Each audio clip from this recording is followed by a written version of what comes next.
Hello guys and welcome back to Planet 40k, the Necrons channel. We're on episode number 8 of this mini-series where we're looking into the faction focuses from the Warhammer community, looking at their army roles, detachment roles and anything else of interest, looking for some weaknesses before we can start 10th edition, so we kind of know what we're doing. Now, little disclaimer, as always, we don't know the data sheets, we don't have the codexes, so this isn't a full Know Your Foe series. I know a few of you in the comments are still saying, this is too early for this. We are simply just looking at the previews after all and trying to put 2 and 2 together. Right, so before we get into today's video, today's plug, well, I just wanted to plug the other channels in fact. We've now opened 3 other channels under our umbrella. We've got Planet 40k Necrons obviously, we've got Planet 40k Tyranids, we've got Planet 40k Space Marines, and we've got a new channel, Planet 40k Chaos Demons, which isn't hosted by myself, it's someone that's under my wing, so give him a little bit of support in the comments, subscribe to his channel, and yeah, to show some love for Planet 40k in general. But let's get into today's video in fact. Let's get into the ASTRA Militarum. Let's break down their army role. I don't know if they've actually showed the detachment role. We'll have to look into this. So army role, here we go. Voice of Command. Now this is what they previously had in 9th edition, but they've drastically changed the amount of abilities that they can actually use. So let's get into it. So if your army faction is ASTRA Militarum, in your command phase, officer models from the army with this ability can issue orders. Each officer's data sheet will specify how many orders they can issue and which units are eligible to receive those orders. They got to effectively be within 6 inches of the officer. Then until the start of the next command phase, that selected unit is going to be affected by those orders. Units can only have 1 order at a time. If you do put another order on it, it effectively deletes the previous order. And something really important here, which we definitely need to talk about in this video, if a unit that has been affected by an order becomes battle shocked, the order ceases to affect the unit.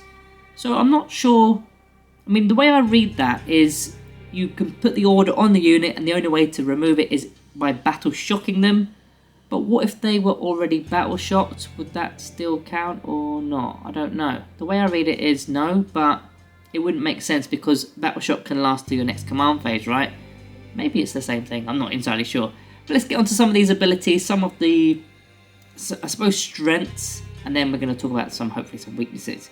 So first of all, they got move, move, move. It's +1 or +3 inches to the move characteristics of all models in the unit. So if they're not looking to deal out damage, they're looking to get onto an objective, that's going to be the one they select for that.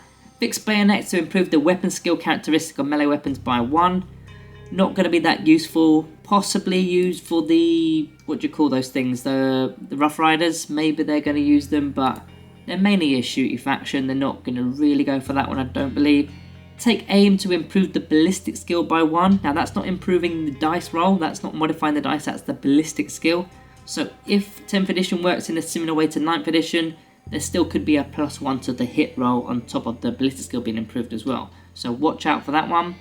That one would be very useful on all sorts of units really. I mean, the Leman Russes, in fact we didn't even talk about that. Previously it was the platoon units that could take these orders. Now it looks like all the units can take the orders, as long as they are an eligible friendly unit. Of course they need to be eligible, so we're not entirely sure without seeing the data sheets. So yeah, you can improve the ballistic skill with take aim. First rank fire, second rank fire, that's to improve the rapid fire weapons, the amount of attacks they get by 1. So the las guns are probably going to make use of that. Take cover to improve the save characteristics of models by 1. They can't go better than a 3+. Now that's going to stack with cover, so bear that one in mind. They can get to a, and what do they normally have, these guys? Let me just have a little look here.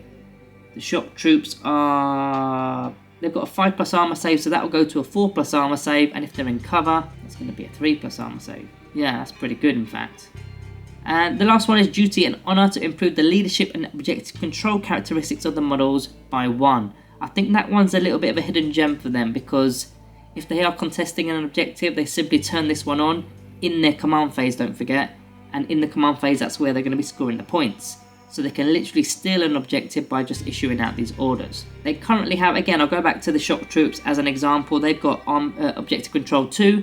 So by putting them up to 3, they could quite easily steal objectives. And that happens with every unit, whatever unit is eligible for these orders. But yeah, in terms of weaknesses, well, I mean, first of all, you got to get rid of the officers. That one's quite obvious.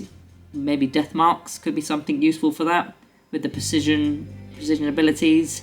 But also note that if the unit is battle shocked or becomes battle shocked with the orders, it ceases to affect the unit. I think that's going to be a really good weakness to utilize. I mean, these shock troops have leadership of 7+, the Baneblade has a 7+, so that seems to be what their leadership value is. So by forcing battle shock tests on them, whether it's from abilities, which we haven't seen yet, or by taking the unit under half strength, we can make them take battle shock tests and hopefully make them fail them, and therefore these voice of command abilities aren't going to actually be applying to these units. That's the only real weakness I can see. I mean, they're quite, in terms of what they're going to be doing with them, they're quite flexible. Again, they could be moving to objectives, stealing objectives, getting a better armor save, better damage, better ballistic skill. They've got that flexibility literally in their own turn, which is quite a common theme I'm finding with this 10th edition with all these army rules. They're very flexible, being able to select things in your command phase, which I mean, I quite like it, but unfortunately Necrons, they didn't really get that flexibility. It's just reanimation protocols. You know, we kind of we're not in control of that.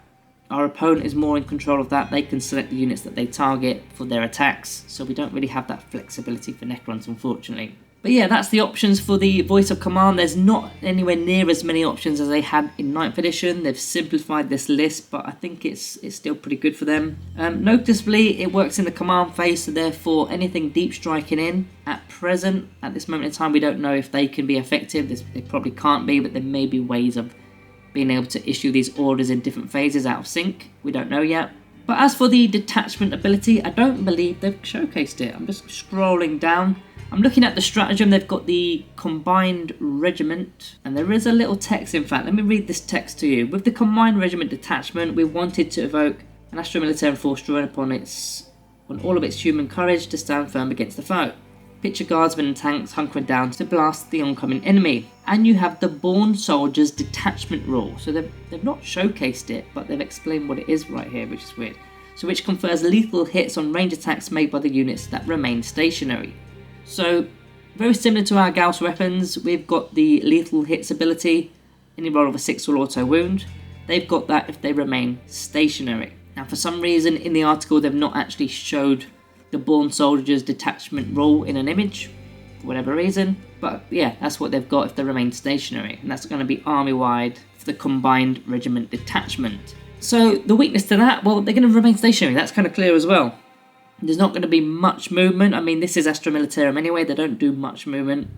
They like to sit and bunker down with the tanks, like it mentioned in the article, hunkering down with the tanks and the guardsmen, very slowly working their way up to the board. Now, this is an objective game, so they might struggle in terms of objectives, but if they can shoot us off the battlefield before, you know, that even happens, then hey, that's how they win, right? So yeah, staying stationary, that's going to restrict their movement. It gives us a little bit more freedom to move across the battlefield, get to those mid-ground no man's land objectives, so that's what we should be doing.